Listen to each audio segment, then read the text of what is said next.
I'm Admiral Brad Cooper, the Commander of United States Central Command. In this capacity, I lead U.S. military forces in the Middle East. I'm here to provide you an update on Operation Epic Fury, now in our 4th day of execution. First, I'd like to express my deepest condolences to the families and teammates of the extraordinary Americans who've been killed in action, and I'd also like to extend our prayers for a speedy recovery to the wounded. Yesterday, you heard from Secretary Hegseth and the Chairman of the Joint Chiefs.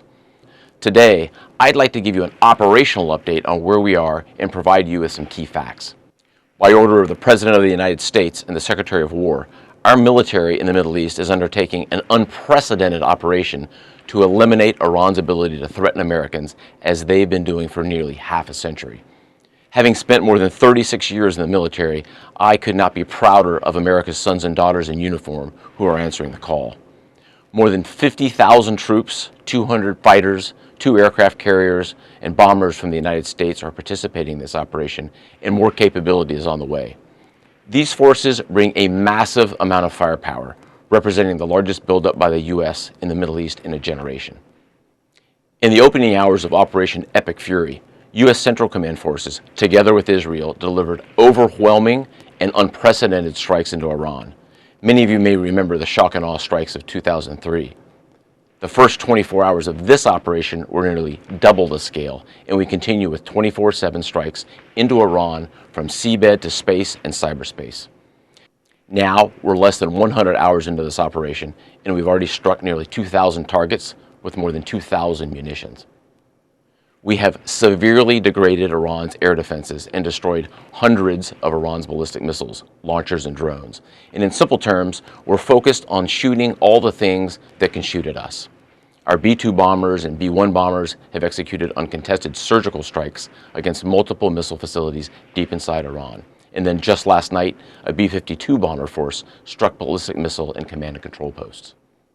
We are also sinking the Iranian Navy, the entire Navy. Thus far, we've destroyed 17 Iranian ships, including the most operational Iranian submarine that now has a hole in its side. For decades, the Iranian regime has harassed international shipping. Today, there's not a single Iranian ship underway in the Arabian Gulf, Strait of Hormuz, or Gulf of Oman, and we will not stop. We will continue to conduct dynamic targeting operations. We're hunting Iran's last remaining mobile ballistic missile launchers to eliminate what I would characterize as their lingering launch capability. Now, in retaliation, the Iranian regime has launched over 500 ballistic missiles and over 2,000 drones. To be clear, Iran is indiscriminately targeting civilians as they launch these missiles and drones. You've seen it on TV. The evidence is crystal clear and overwhelming. Having said this, we are seeing Iran's ability to hit us and our partners is declining, while our combat power, on the other hand, is building. And my overall operational assessment is that we are ahead of our game plan.